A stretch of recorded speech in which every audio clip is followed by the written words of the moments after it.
Yo, what's going on YouTube? It is your boy GZTV. We're back with another video, and in this video we're going to be talking about Saturday, December 28th. We had some NBA action. They're really like kicking it into fucking gear. Obviously the NBA Cup slowed down regular season play, but again, we are back and we are going strong as fuck.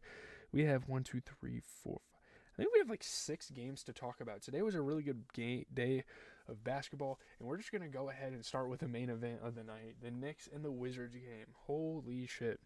Jalen Brunson scores a season-high 55 points to lead the Knicks to a 4-point victory over the Wizards in overtime. Huge comeback. It actually looked like they were going to lose the game.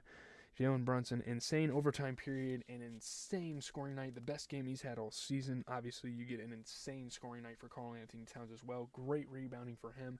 I mean, what a great complimentary piece he has been for the New York Knicks, so far this season. Obviously, people were starting to question if Karl-Anthony Towns was going to be a good player for them, and they've had a really good season so far.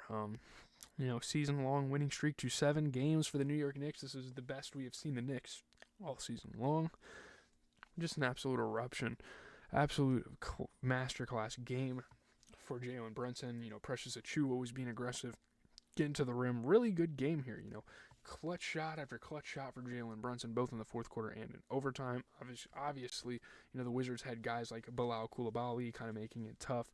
This was an insane performance for the Knicks overall, man. 21 points for Mikal Bridges, 33% three-point shooting. 30 points and 14 rebounds for Caddy, shot 40% from 3. 55 points for Jalen Brunson, and you get 13 points and 11 rebounds for Josh Hart off of 50% shooting. So they had some great performances. They had guys really put it out on the floor this game. Loved watching it. You look at the Wizards, you get a really good game for Julian Champagnie. 31 points, 10 rebounds. You get 22 points for Malcolm Brogdon. Really not too much to complain about the Wizards here. They played really good. Obviously, it's just the fact that Jonas Valanciunas, they picked him up at the wrong time in his career, and he is getting old, man. He could not provide as much offensively. He can't play as many minutes. He's not the prime Jonas Valanciunas that he once was, and if he was, they probably would have won this fucking game.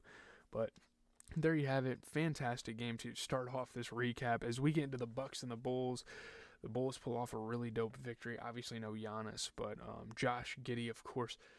Man, I took some huge L's in fantasy this week. I didn't know Damian Lillard was coming back and playing this game. He played really fucking good, and Josh Giddey played good this game as well. So Josh Giddey's triple-double sends the Bulls to a 5-point win over the Bucks.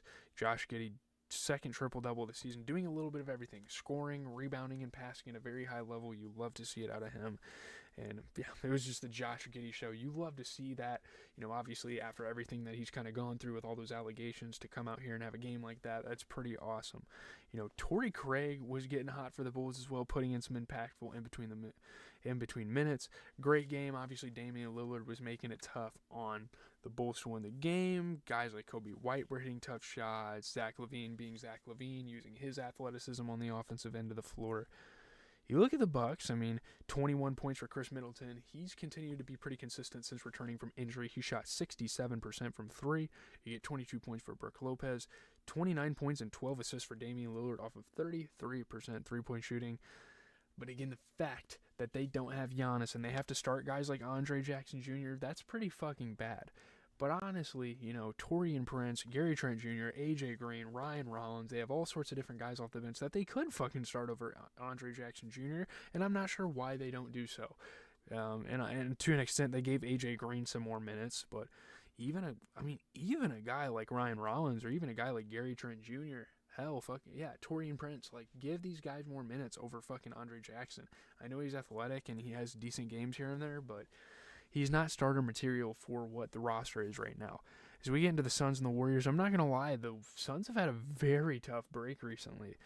Jonathan Kuminga, though, he ties his career high with 34 points. The Warriors beat the Suns by 4 points. Jonathan Kuminga made the go-ahead free throw, ended up having a great scoring night for this Warriors team. Dope win, gets them over the 500 hump. They have had quite the roller coaster of a year, man, of a season so far, dealing with injuries, dealing with all sorts of stuff. Jonathan Kuminga just using his athleticism. He's been really good at doing that in his tenure in the league so far. Very fun game. Kuminga dunk after dunk. He was awesome. Steph Curry had that insane buzzer beater. You get Kevin Durant. Obviously, he's always going to make it tough. Kevin Durant, man, guys like him and LeBron, and obviously Curry does it to an extent, but especially KD and LeBron, like how far they are in their career and how they are still playing. I mean, KD put up 31 points this game.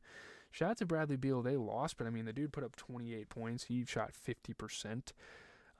I think not having Yusuf Nurkic cost them, honestly, more than not having Devin Booker, because you have Miles Plumlee, or Mason, whichever fucking one out there, Mason Plumlee out there, and they could try some things out. They could try, throwing in Monte Morris or Iguodala or Josh Okogie off the bench and maybe going small ball, but I don't think they'd be able to get away with that. I think they need to have a core big man in there.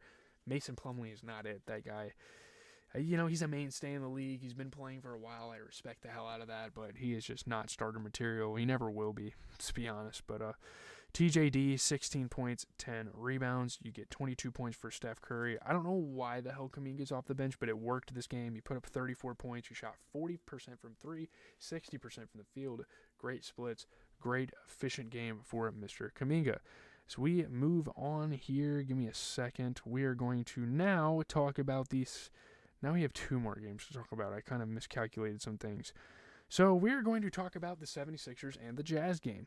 Shout out to the 76ers, man. They're winning a hell of basketball games. Joel Embiid and Tyrese Maxey both scored 32. They lead the 76ers past the Jazz, but they win by 3. Obviously, I hate the Sixers as a Celtics fan, but it's very respectable to see kind of the run they've went on and kind of, recovering from these injuries that Joel Embiid and Paul George and now Jared McCain have suffered throughout the season.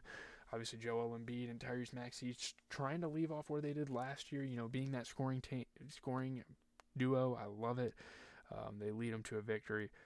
Obviously, Walker Kessler was getting up for some oops and using his size. Really good game here. Lauri Markkanen was hitting some threes on him, making it tough. But Tyrese Maxey bit back. He was hitting shot after shot. Tyrese Maxey's incredible, dude. Very respectable guy, very respectable player. Love watching him play. Yeah, man, 32 for both Joel Embiid and Tyrese Maxey. That's obviously huge. And that's really all they need to win the games, and that's all they needed to make it as far as they did in the playoffs last year. Now, obviously, a lot of shortcomings through the process with Joel Embiid, but a good win tonight. You get Lauri Markkanen going 23 points, shot 33% from 3, just talking about the Jazz for a moment. You get 11 points, 11 rebounds for Walker Kessler. You get a 20-point performance for Colin Sexton off of 50% three-point shooting, and a good game off the bench for Bryce Sensabaugh. I mean, 20 points, 60% three-point shooting, 67% overall shooting. I just don't think Cody Williams is the right guy to start, and I know this is kind of a rebuilding team. This is almost like a tanking team, and they're trying to experiment with players and get young guys minutes, but you have Drew Eubanks, you have Johnny Juzang, you have Bryce Sensabaugh off the bench that are better options, in my opinion, than Cody Williams. Obviously, they play different positions, but you could definitely, surely, experiment, throw some of those guys out there, kind of flip the lineup around. But it is the Jazz. I'm not too worried. They're not worried about winning, so I'm not worried about them winning. As we get into the Mavs and the Trailblazers, obviously this Luka injury is starting to catch up to them. They lose to a bad team here. Shaedon Sharpe scores 23, and the Trailblazers beat a shorthanded Mavs by 4. Great scoring for Shaedon Sharpe and Anthony Simons. I've been saying this all year. This is one of the better scoring backcourts in the league. And for as bad of a team they're on, you would... I don't even know. It's so strange to me. They hold off the Mavs. Obviously, Shaedon Sharpe, man, he hits so many tough shots. I really need to watch more Trailblazers basketball because I go through and I watch some of the highlights. I'm not able to watch as many sports anymore because I'm kind of dialed in on other content, but I can still really appreciate the game. This was a pretty good game, though. Obviously, Spencer Dinwiddie trying to fill in the cracks of Luka, and Kyrie trying to step up as the number one option. He was hitting some threes again and again, but it just wasn't enough. Luka Doncic is just too big of a hole. Obviously, he continues to be in MVP conversations, and not having him proves why. Because even when Kyrie puts up 46 points, there's no one else that can get the job done. I mean, for crying out loud, we're starting Maxi Kleber.